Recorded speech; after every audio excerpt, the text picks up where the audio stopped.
Welcome to the Calm Analytics channel. Boris Diesenghausen is with you. Today is May 25th. There are many important news stories. In this episode, it turns out Putin survived a drone raid. The prisoner exchange of 1,000 for 1,000 has been completed. And Ukraine and the US are waiting for a peace plan from the Kremlin, which they promised to present in the coming days. Meanwhile, Putin is launching a new massive strike on Ukraine. And why all of a sudden people in Russia have started saying that the Soviet Union dissolved illegally. Also, we'll talk about how Putin's friends have run into new serious troubles. All this and more in today's episode. If this is your first time on this channel, be sure to subscribe so you don't miss future episodes. First of all, congratulations to everyone on Kyiv's Foundation Day. Traditionally, this day is celebrated on the last Sunday of May. Our capital is 1,543 years old. Just think about how much Putin wanted to capture Kiev, how he wanted the Lavra, how he wanted St. Sofia, how the occupiers were dragging uniforms to hold a parade on Kreshchatyk. Well, and the deprived one didn't get it, and he never will. Those sticky, withered, moth-eaten hands will never touch our Kiev. By the way, the last time Putin was in Kyiv was in 2013. He walked and drove through the streets of Kyiv, prayed a lot, venerated the relics here. That was 6 months before the war began. Then he annexes. He came then with Gundyayev, his FSB accomplice. I looked at those photos, so that's how it all was back then. It was the same people in the spotlight: Yanukovych, Tabachnik, Korolevska, and so on. Basically, Zakharchenko. Some are gone now, some of the traitors are in Russia. So that's how it was. But back then, in 2014, when Russian troops were already in Ukraine, the then president of the European Commission, José Manuel Barroso, told the Italian newspaper La Repubblica that when he asked Putin about Russian soldiers in Ukraine, do you know what Putin said? It's not a problem that Russian troops are there. If I want to, I can take Kyiv in 2 weeks. That's what Barroso quoted Putin as saying at the time. After that, Ushakov accused Barroso of disclosing confidential information. So the idea of taking Kiev in 3 days, or in this case 2 weeks, is not made up. Putin really did think that way. Well, 303 of our heroes returned home. A new exchange, 303 for 303. Thus, the entire exchange that was discussed, the one agreed upon in Istanbul, 1,000 for 1,000, has now been fully completed. There were 3 stages, and 1,000 of our heroes have returned home. And Lavrov, I remind you, stated that right after this exchange, as soon as it was completed, Russia would present its own document outlining how they envision the end of the war.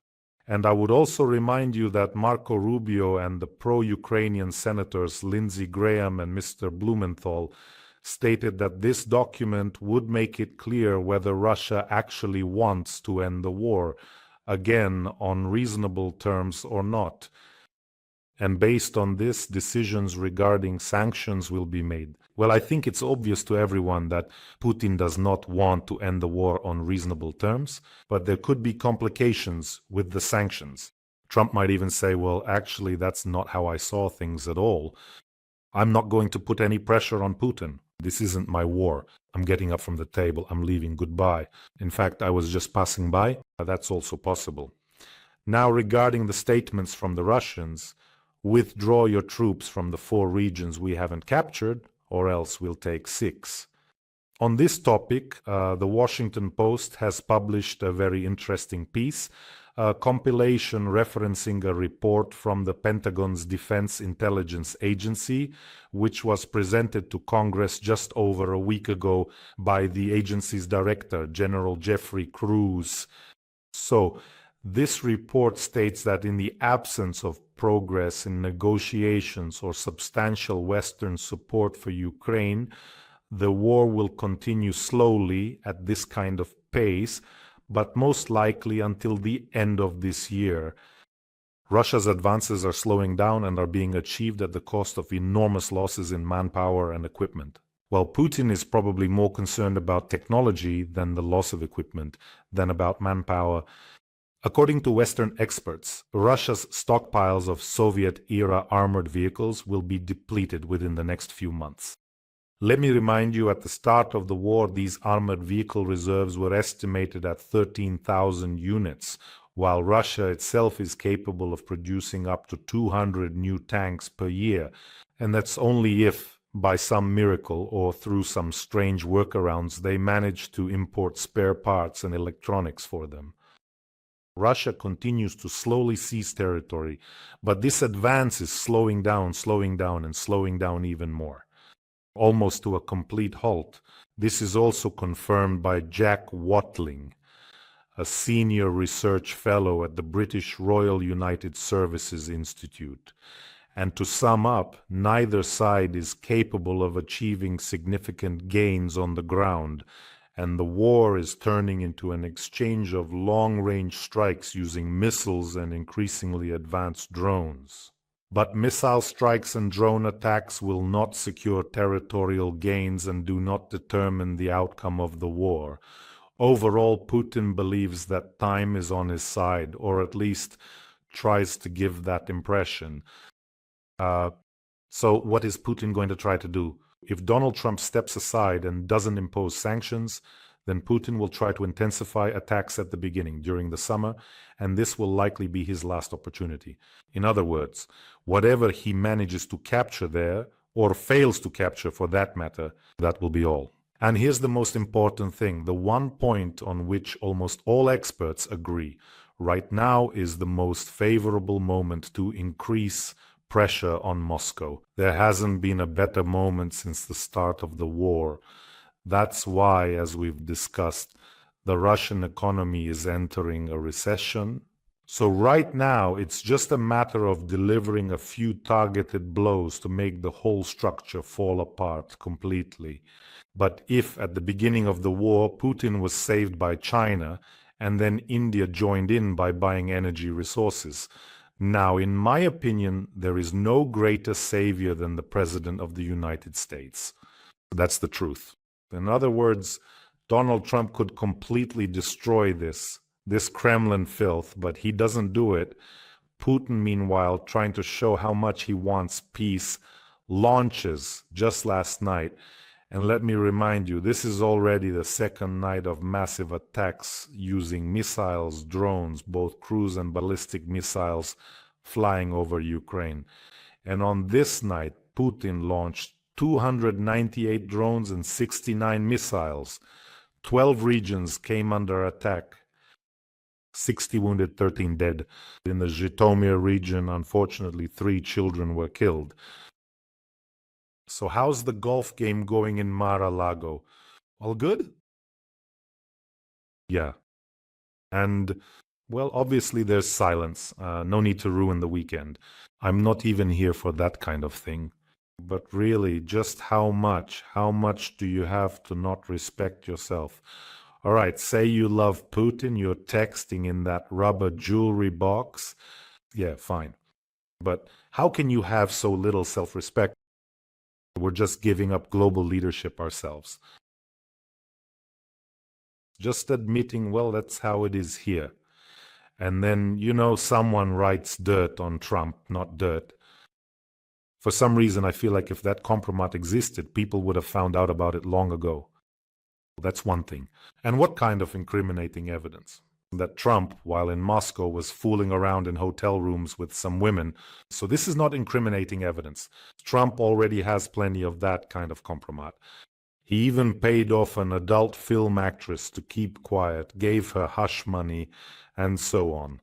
He's had so many of those, I think, by the way, that this might have even helped him. He actually likes those kinds of situations. What kind of compromat is that? It's unclear. As for the idea that he's been recruited by someone, well, again, I think that information would have been available to Biden since he was running the country. He could have asked his intelligence agencies, hey, give it to me. He could have, right? Of course he could have. So, yes, in this case. I was just saying recently that it's strange that in Russia they still don't write stories about Putin in the style of Putin and the stove maker, or how Putin carried a log all by himself to the Christmas tree, or how he used to go to Sokolniki. Turns out over there they're creating an even stronger cult of personality. So stories like Putin and the stove maker, or how Putin meets with children, aren't being written, but you won't believe it. It turns out that the helicopter with Putin on board was right at the epicenter of the drone attack. Some Russian military guy came out and said that Putin was bravely flying in the helicopter. At that moment, Ukraine, treacherously defending itself, attacked with drones, and Putin ended up right in the epicenter. So bullets were flying overhead, drones were flying overhead, and he heroically defeated them all. Here's another story. Peskov comes out and shares this detail. It turns out that during a phone conversation with Donald Trump, Putin listened to the original speech. In other words, he understands English well, Peskov stated. But for what purpose? Well, everyone has seen how Putin speaks English, or rather doesn't speak, but reads it. So he's not far off from Mutko in that regard. Let me speak from my heart, as Mutko used to say. In general, they're creating this image of him. A jack of all trades, a master of everything, great, knows all languages, and even took down a drone single-handedly. This is the kind of story that Berdy Mukamadov jumped into much earlier. I shoot pistols, I rap, I can do the splits. Well, no one's seen it, but I'll say it anyway. And so on. What, does he write books too? For some reason, dictators have this weird obsession with these skills that aren't really necessary. By the way, friends, don't forget to subscribe to this channel. If you're already subscribed, make sure to hit the bell icon, don't forget. By the way, have you noticed the recent increase in statements from Russian politicians? I've already seen 2 or 3 instances in the media where they claim that the Soviet Union supposedly broke up illegitimately, incorrectly, illegally, and so on. In other words, they're starting to bring up this topic quite seriously. Just recently, Putin's advisor, Anton Kobyakov, talked about this. Then he was supported by Stepashin, who is a former Russian prime minister. And by the way, Stepashin is also the head of the Association of Lawyers. He says, yes, that's right. It really did fall apart in a rather improper way. We need to reverse all of this, put everything back together, and so on. How do they want to drag everyone back into this swamp again? By the way, the Baldy was also very upset about the collapse. I found this quote. In the film Russia, A Newest History, he says that for him, the collapse of the USSR was a tragedy and the disintegration of historical Russia. That's what this is all about. In other words, he thought that the Soviet Union within those borders was historical Russia, which then fell apart. And he decided, this 1.5-meter tall conqueror, to gather up some lands again. He managed to do something, and he already started rubbing his hands together. Look, I grabbed Crimea, aren't I great? But then he choked on Ukraine as a whole. I think that, in fact, Ukraine will simply destroy him.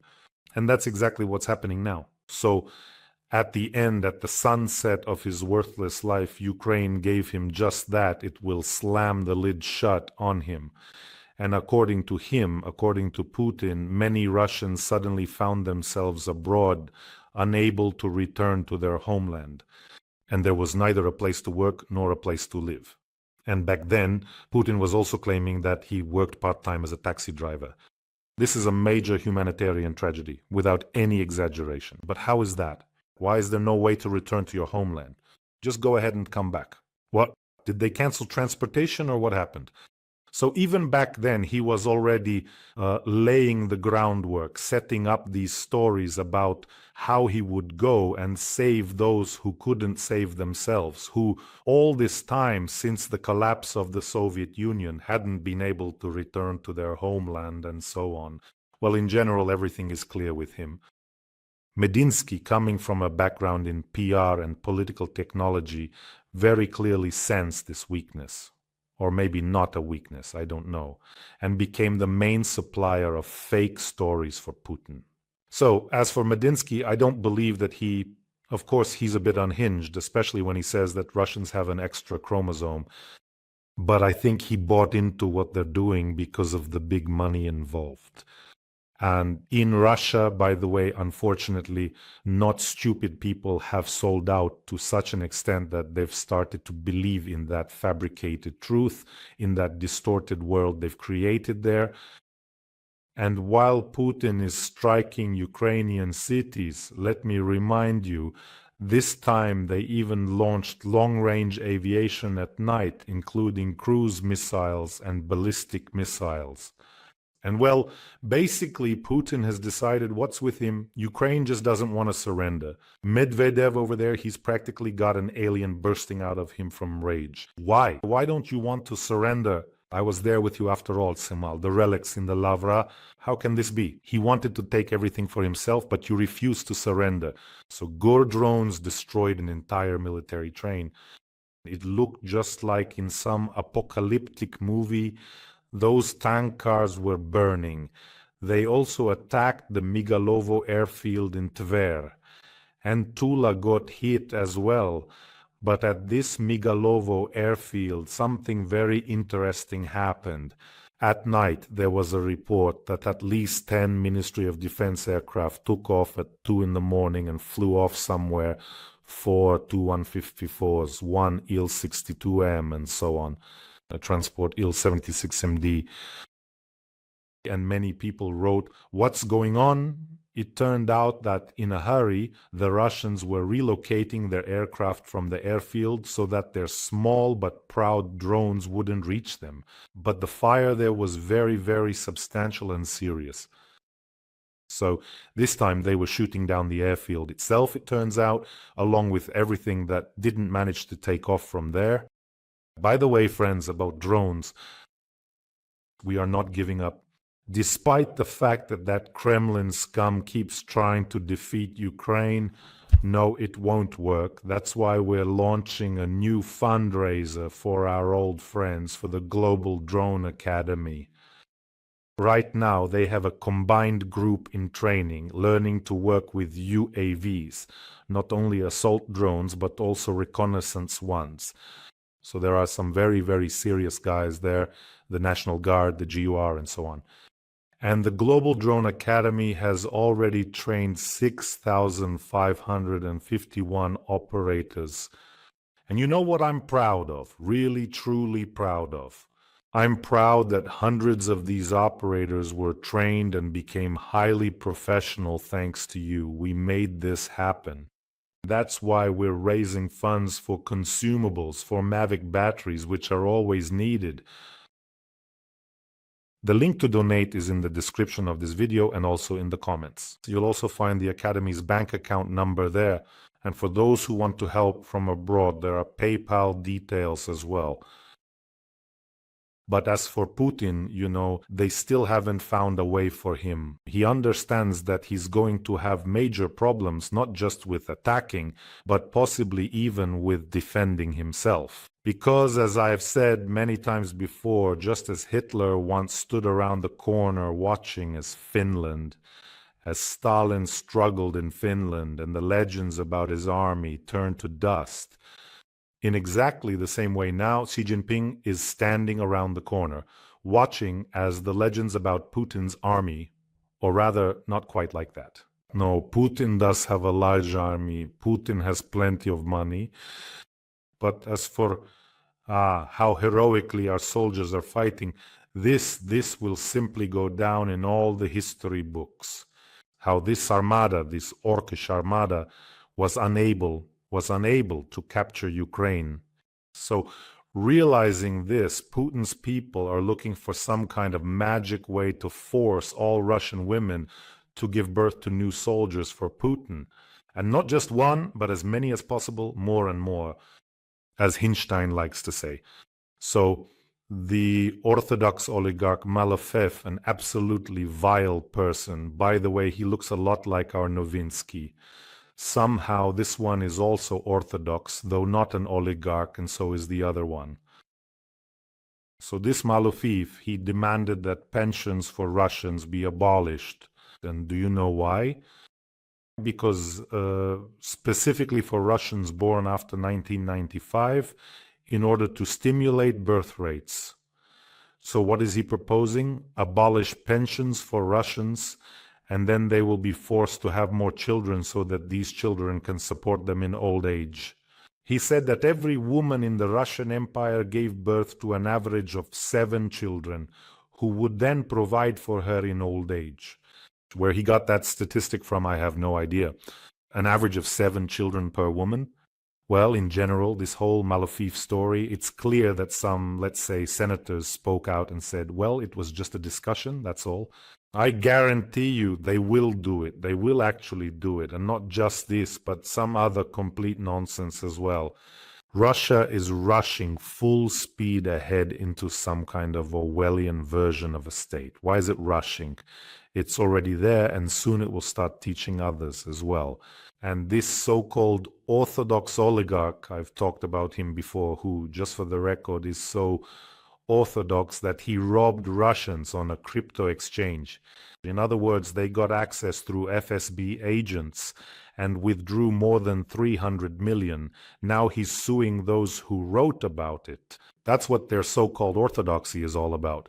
Exactly that. By the way, this Malofeev, he's got more sins than you can count.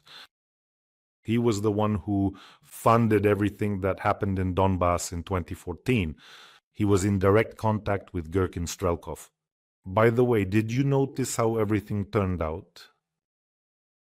Surovikin, Gerasimov, Prigozhin, of course, Strelkov, all of them, Borodai, Motorola, and all the rest of that lot, all that riffraff, they're all fading away somewhere. New riffraff takes their place. But that's just how things work in Russia. You bask in a bit of glory, money, and Botox for a while, and then, if you're lucky, they'll just bury you in the ground. And this Malofeev, by the way, also financed European politicians. Well, now we're moving on to the news item that actually it has a continuation from the previous episode, or rather its beginning. Remember, I told you how Kim Jong-un got furious because a new destroyer arrived for him to inspect. They were launching it and it crashed into the pier, suffering serious damage. They have now covered it with some kind of giant tarpaulin so that it can be seen from a satellite, so that this disgrace does not fly around the world, but it has already spread. So Kim Jong-un stomped his foot and ordered the destroyer to be urgently repaired. Well, I mean, it's not like it's, I don't know, Lego, where you just take one piece. It sustained very serious damage. But he said that's it. I think he's already executed about 10 people over this. And he said that those arrested in connection with this case, the ones who weren't executed, well, they're going to have very big problems. I believe that. And to fully repair the destroyer by the plenary session of the Central Committee of the Workers' Party of Korea. That's the end of June. Basically, everyone there is in deep trouble. But isn't this just so telling, right?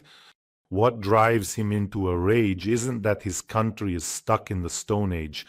Well, except for him, he's doing just fine. It's that his military toys break, his missiles don't fly, his destroyers sink. This is exactly what the world will have to deal with in the near future.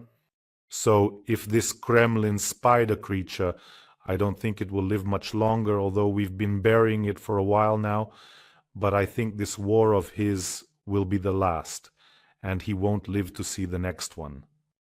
And now about another buddy. By the way, it's thanks to such buddies of Putin that Putin both came to power and dared to start this war.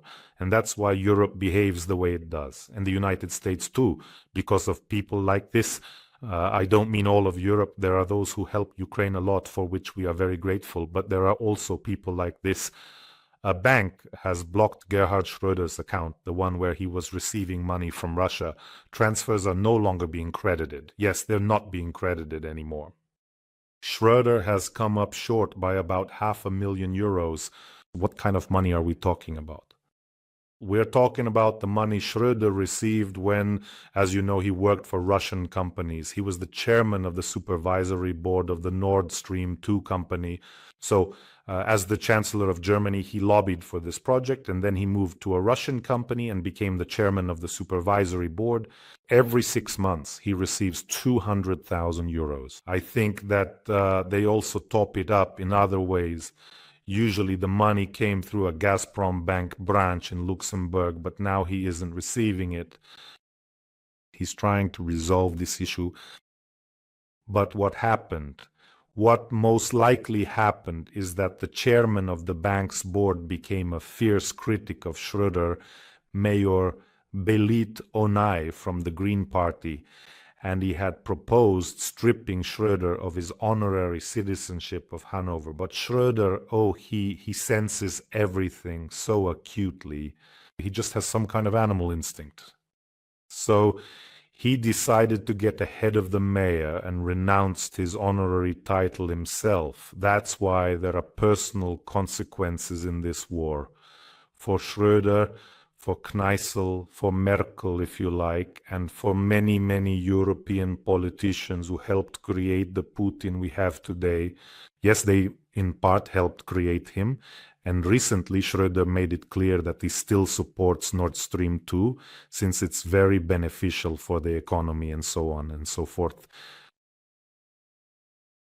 I feel like karma, it really does exist for a reason. So friends, what I mean is that Schröder has already been banned from a whole range of establishments back home, and I don't think he'll be basking in glory when he returns. Or maybe he'll just spend his whole life sitting around like that crazy Steven Seagal. I saw him recently and thought, what happens to them when they go there to Russia and go to work for Putin? What happens to them? Have you seen that Steven Seagal? I thought he just drew his hair on with a marker, like a black triangle. Here, he can barely walk anymore. But he was all set to go fight somewhere for Putin, but then he said, maybe some other time. The most zealous Putin supporters and followers, the ones who promote his ideas, something happens to them. It really twists them up. Have you noticed Chicharina? This isn't the first time I've given these examples. Who else is there? All those Gazmanovs. Dyuzhev. What's going on with him? I don't know. Soon he'll just explode into atoms from all the bad starch. It's just complete madness happening, honestly. I hope that, just like in classic monster movies where Putin is the main monster of this horde, when he finally dies, all his army either scatters or dies along with him. That would be the most wonderful gift to the entire civilized world. And as for you, friends, take care of yourselves, take care of your loved ones, by the way. Subscribe to this channel and support the fundraiser if you have the opportunity. Wishing us all a peaceful day and glory to Ukraine.